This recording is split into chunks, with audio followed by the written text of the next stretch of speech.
तो देखिए, आज हम आप लोगों को यह बताएंगे कि कैसे इंग्लिश में ट्रांसलेशन किया जाता है। कोई भी शब्द है, वाक्य है, तो उसको हम कैसे इंग्लिश में ट्रांसलेशन करें। आज हमारा मेन टॉपिक है लर्न, सीखें, how we can translate anything very easily in English. का तात्पर्य है कि कैसे हम सीखें कि कोई भी टॉपिक जो हिंदी में लिखा हुआ है उसको बड़े ही सहज रूप से, बड़े ही आसानी से हम उसे इंग्लिश में ट्रांसलेट करें और ऐसे शब्दों का प्रयोग करें जो बहुत ही क्लियर हो और वह हर व्यक्ति को आसानी से समझ में आ सके। तो कल हमने पढ़ाया था टेंस के बारे में कि टेंस 3 प्रकार का होता है, जिसमें हमने बताया आपको कि प्रेजेंट टेंस होते हैं, पास्ट टेंस होते हैं और फ्यूचर टेंस होते हैं। उसका ब्रीफ नॉलेज हमने आपको प्रदान किया, में से संक्षिप्त जानकारी आपको दिया। आज हम उसमें से जो भी क्रिटिकल पॉइंट्स होते हैं, जो लोगों को समझ में कम आता है, उसको पूरी तरह से क्लियर करने के लिए प्रयास करते हैं। तो देखेंगे, यहाँ पे हमने लिखा है प्रेजेंट टेंस। तो प्रेजेंट टेंस माने होता है वर्तमान काल। वर्तमान काल, यहाँ पे हम प्रेजेंट टेंस वर्तमान काल नहीं लिखे क्योंकि कल हम उसका वर्णन कर चुके थे। तो प्रेजेंट टेंस माने वर्तमान काल होता है। और वर्तमान काल का पहचान क्या है? कोई भी वाक्य अगर वर्तमान काल में रहेगा तो उसमें इज, एम, आर का प्रयोग जरूर रहेगा। No doubt is, am, are का प्रयोग रहेगा, अर्थात वह हैं, हूँ, हो हिंदी के वाक्य में जरूर रहेगा। तो अब हैं, हूँ, हो यदि है तो वह क्लियर हो गया कि प्रेजेंट टेंस में। और फिर हम कैसे उसका ट्रांसलेट करते हैं? तो उसका ट्रांसलेट करने के लिए सबसे पहले तो जैसे हमने यहाँ पे एक वाक्य लिखा है, Ram goes to school. Hindi इसका हो जाता है राम स्कूल जाता है। राम स्कूल जाता है, ये वाक्य हो गया। अब कैसे हम इसमें सबसे पहला जो है, सबसे पहले हमको क्या करना होता है? वाक्य, कोई भी वाक्य हो तो सबसे पहले हमको उसमें उसका टेंस पहचानना होता है। टेंस यानी कि काल। तो इसी को अगर हमको ट्रांसलेट करना है, और हमारा मेन टॉपिक है learn how we can translate anything very easily in English. हमको इसी को इंग्लिश में ट्रांसलेट करना है।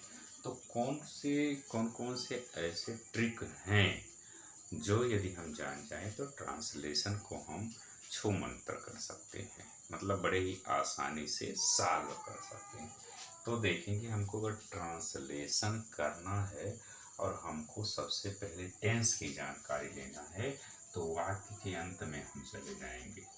ये देखिए, यहाँ पे लिखा हुआ है तो राम स्कूल जाता है, यहाँ पे मिल गया है। तो हम चले आएंगे, यहाँ पे देखेंगे लिखा हुआ प्रेजेंट टेंस।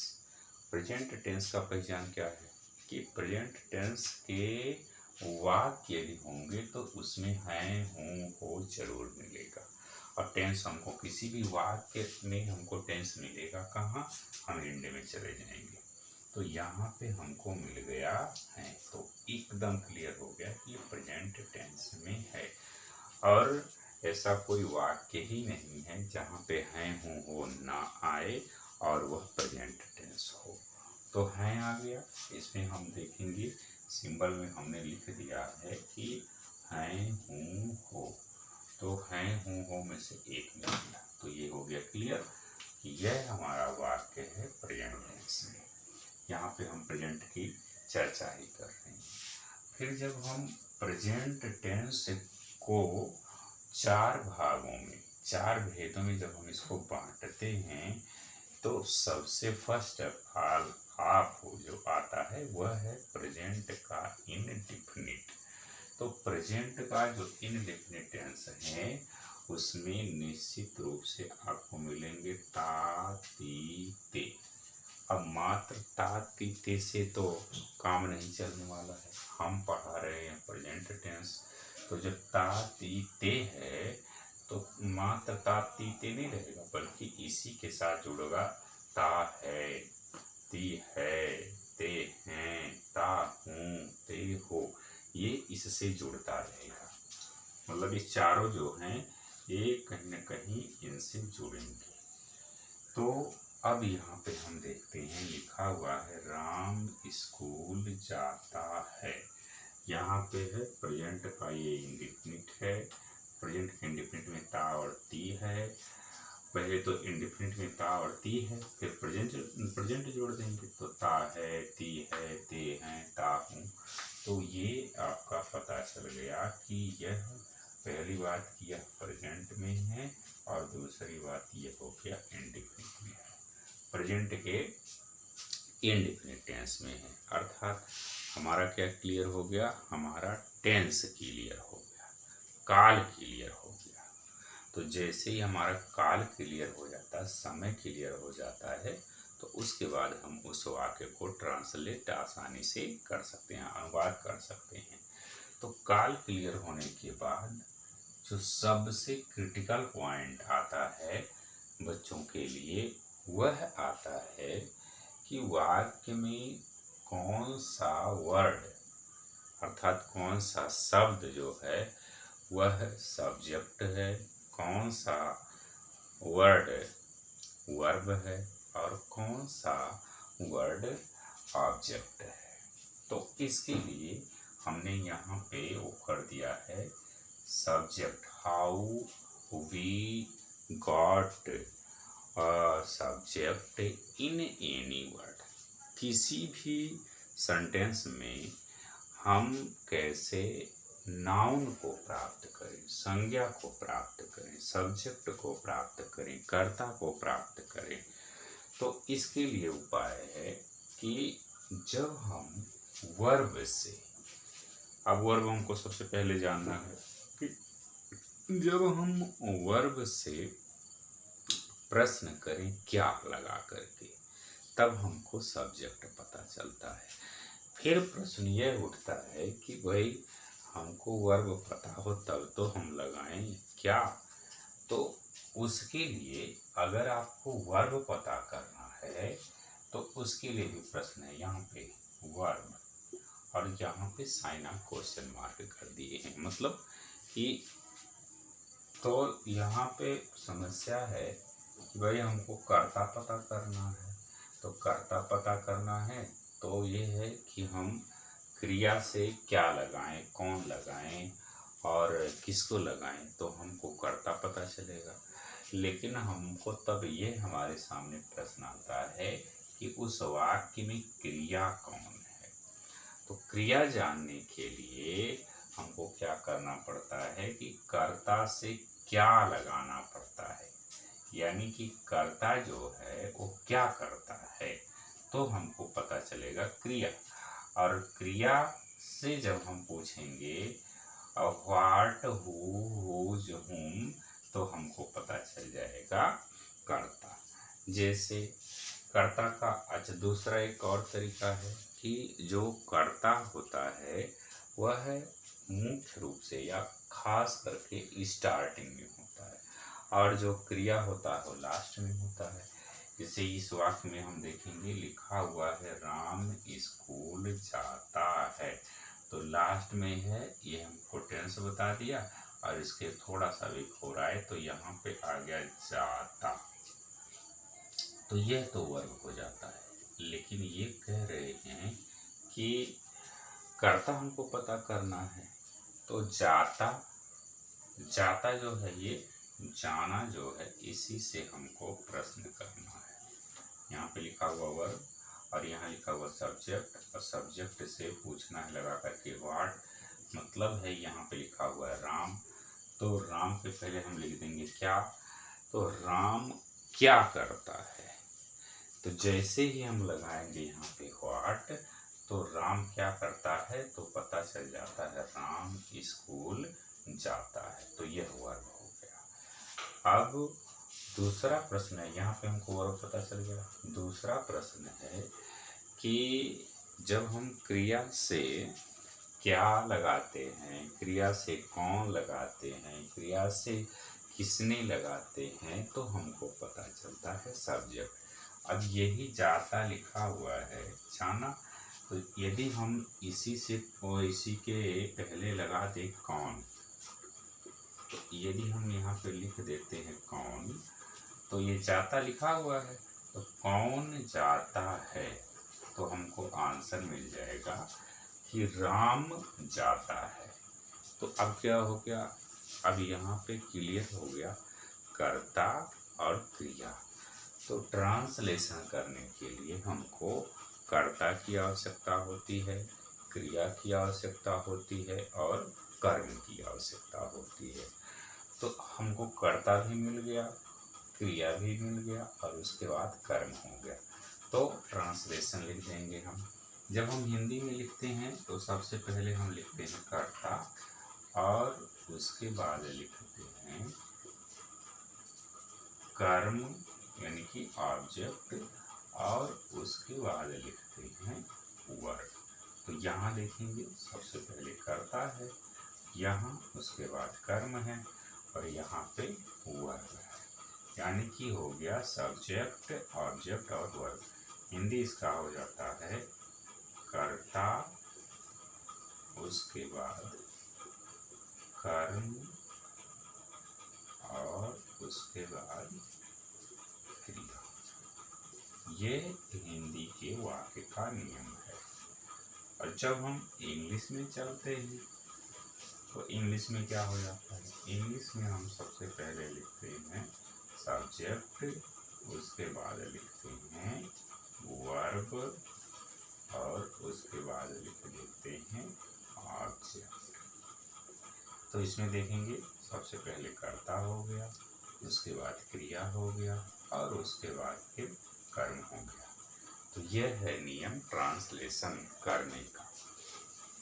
तो जो सबसे महत्वपूर्ण बात है ट्रांसलेशन में वह है यह कि आप बड़े ही ध्यानपूर्वक उस वाक्य को पढ़िए।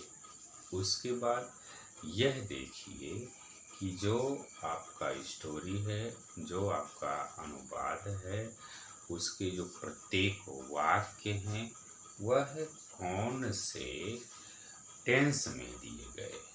मान लीजिए वहाँ पे लिखा हुआ है हूँ वो आया हुआ है, तो ये क्लियर हो गया प्रेजेंट में है। फिर प्रेजेंट में है तो फिर वह किस में है, प्रेजेंट के इंडेफिनिट में है कि प्रेजेंट के कॉन्टिन्यूअस में है कि प्रेजेंट के परफेक्ट में है कि प्रेजेंट के परफेक्ट और कॉन्टिन्यूअस में है। तो यदि वह प्रेजेंट के इंडेफिनिट में है तो है हूँ तो रहेगा ही, साथ ही इसमें तार्किक जुड़ा रहेगा तो उसका अलग रूल हो जाएगा। यदि यह कॉन्टिन्यूअस में है तो कार्य में कॉन्टिन्यूटी रहेगी, कार्य जारी रहेगा और वाक्य के अंत में रहा रही रहे रहेगा प्लस है हूँ वो भी जुड़ा रहेगा। फिर यदि वह परफेक्ट में है तो आ है, ई है, ए हैं, ए हो ये इसमें से जुड़ जाएगा, परफेक्ट का हो जाएगा। और यदि वह वाक्य परफेक्ट के कॉन्टिन्यूअस में है तो रहा रही रहे प्लस हैं हूँ हो और साथ ही साथ यहाँ पे समय भी दिया रहेगा। तो समय के लिए हमें वहाँ पे सिंस और अथवा फार का प्रयोग करना होगा। सिंस जो है वो निश्चित समय के लिए आता है और फार का प्रयोग अनिश्चित समय के लिए आता है। अब यहाँ पे हम स्टार्ट करते हैं इनडेफिनिट के बारे में और उसकी विस्तृत जानकारी देते हैं। लेकिन इनडेफिनिट को बताने के पहले हम चाहेंगे कि आप लोग यह जानिए कि जैसे प्रेजेंट टेंस था उसके 4 भेद हो गए, इंडेफिनिट, कॉन्टिन्यूअस, परफेक्ट और परफेक्ट कॉन्टिन्यूअस। तो इसके पहले वीडियो में जब हम आपको काइंड्स ऑफ सेंटेंस बताया है तो वहाँ पे हमने बताया है कि असर्टिव सेंटेंस जो होते हैं उसके 2 भेद होते हैं, एक होता है अफर्मेटिव और दूसरा होता है निगेटिव। तो वही यहाँ पे आ जाता है कि यदि हम इंडेफिनिट पढ़ा रहे हैं तो ये तो बताएंगे कि इंडेफिनिट का पहचान है ता, ती, ते, और चूंकि प्रेजेंट इंडेफिनिट कहते हैं तो इसलिए ता है, ती है, ते है, ता हूँ, ते हूँ आ जाता है।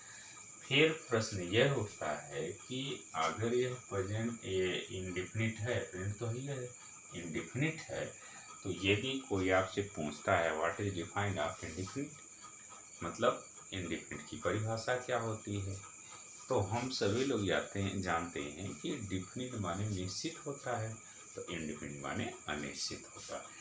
यानी कि यहाँ पे अनिश्चितता बनी रहती है, किसी भी काम के करने या होने में अनिश्चितता पाई जाती है, अनिश्चित। तो यही कारण है कि इसे हम इनडिफिनिट कहते हैं। जैसे मान लीजिए मैं अपनी पुस्तक पढ़ता हूँ, तो अपनी पुस्तक पढ़ता हूँ, पुस्तक पढ़ने के लिए आपको भगवान ने 24 घंटे का समय दिया है, उस 24 घंटे में आप कब पढ़ते हैं यह कोई निश्चित नहीं है, तो इसीलिए ये अनिश्चितता की तरफ दर्शाता है। तो हम अब इसके जो 3 मुख्य जो मेन फैक्टर्स हैं, सब्जेक्ट, वर्ब और ऑब्जेक्ट को ज्ञात करने के लिए ट्रिक बता दिया। सबसे पहले हिंदी में जो भी वाक्य लिखे जाते हैं उसमें सबसे पहले कर्ता लिखा जाता है, उसके बाद कर्म और उसके बाद क्रिया। यानी कि ट्रांसलेशन यदि आपको किसी भी वाक्य का करना है तो सबसे पहले आप टेंस को ज्ञात करिए, टेंस एट लास्ट पॉइंट पे मिलेगा, उससे थोड़ा आगे बढ़ेंगे तो वर्ब मिलेगा, एंड स्टार्टिंग में जो है वो क्या मिलता है, सब्जेक्ट मिलता है, एंड मिडिल में आपको ऑब्जेक्ट मिलता है। अब हम एक एक करके और विस्तृत जानकारी देते हैं। तो देखेंगे हमने आज आपको प्रेजेंट टेंस के बारे में बताया है कि ये जो प्रेजेंट टेंस है इसका पहचान है हूँ हो। तो यहाँ से अगर हम प्रेजेंट को रिमूव कर देते हैं, यहाँ पे हम पास्ट टेंस लिख देते हैं, तो past tense present tense means होता running time is called present tense, यानी कि जो समय चल रहा है। जैसे मान लीजिए अभी एट प्रेजेंट हम और टीचिंग कर रहे हैं तो प्रेजेंट है, और इसके बिफोर में जो समय बीत चुका है वो पास्ट टेंस होता है। तो यहाँ पे अगर प्रेजेंट के बजाय पास्ट हो तो पास्ट में एक शब्द जुड़ता है कि पास, स्पेलिंग है पास्ट, इसी को हम चेंज कर देते हैं, यहाँ पे लिख देते हैं पास। अब पास मीन्स क्या होता है, आप लोग देखते हैं गाड़ियों में लिखा रहता है कि जगह मिलने पर पास दिया जाएगा। अब जगह मिलने पे जैसे जो गाड़ी चल रही है तो सामने अगर कुछ है, जब वो आगे जाने के लिए जगह पाएगी तब आपको पास देगी, मतलब तब आपको चांस देगी क्या करने के लिए, पास करने के लिए। पास मतलब होता है गुजरने के लिए, बिताने के लिए। तो यहाँ पे गुजरने से तात्पर्य यह है कि जो समय गुजर गया हो, बीत गया हो।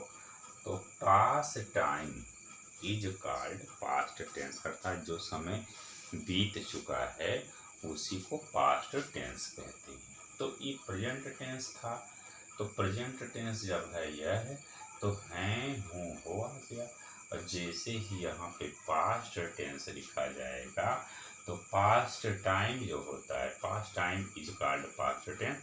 तो यहाँ पे हैं, हूँ, हो के बजाय आ जाएगा था, थी, थे।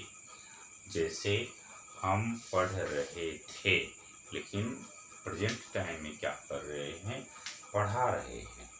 तो पढ़ रहे थे वो बीता समय होगा, पढ़ा रहे हैं ये प्रेजेंट हमारा है। अब पढ़ाएंगे तो फ्यूचर हो जाएगा।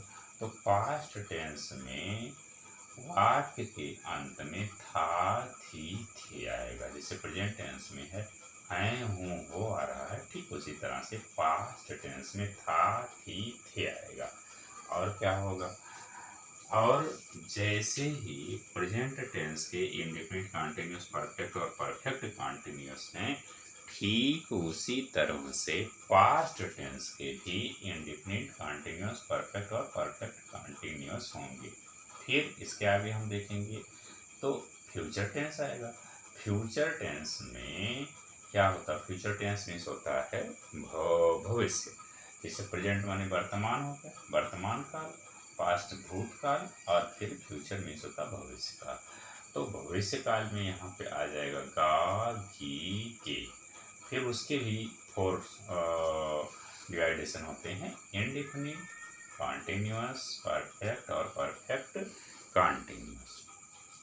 फिर जब हम उसको डिवाइड करते हैं तो उसमें क्या होता है, जो असर्टिव के अंतर्गत 2 वाक्य आते हैं, अफर्मेटिव और निगेटिव। फिर इंट्रोगेटिव आएंगे और इंट्रोगेटिव निगेटिव आएंगे। और हर एक वाक्य के अलग अलग रूल्स होंगे और उसके अलग अलग फार्मूले होंगे।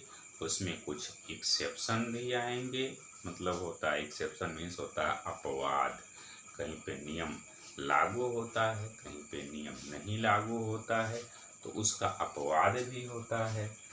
तो उसका अनुवाद जो है वो एक एक, जैसे हमने स्टार्ट किया प्रेजेंट टेंस का, तो अब हम प्रेजेंट टेंस को पहले लेते हैं और प्रेजेंट टेंस के इनडेफिनिट टेंस को बताएंगे नेक्स्ट वीडियो में। उसके पहले हम प्रयास किए हैं कि कोई भी वाक्य हो उसको कैसे हम बड़े ही आसानी से ट्रांसलेशन कर सकें। तो उसमें जो महत्वपूर्ण पॉइंट्स हैं हमने आपको बता दिया है कि वाक्य है उसमें पहले आप टेंस को पता करिए, लास्ट में जाइए, उसके बाद फिर थोड़ा सा आगे बढ़िए, आपको वर्ब मिलेगा, फिर थोड़ा सा बढ़िए, आपको ऑब्जेक्ट मिलेगा, कर मिलेगा, और स्टार्टिंग पॉइंट पे चले जाएगी तो फिर सब्जेक्ट मिल जाएगा। या कभी कभी वाक्य को घुमा फिरा करके कहते हैं।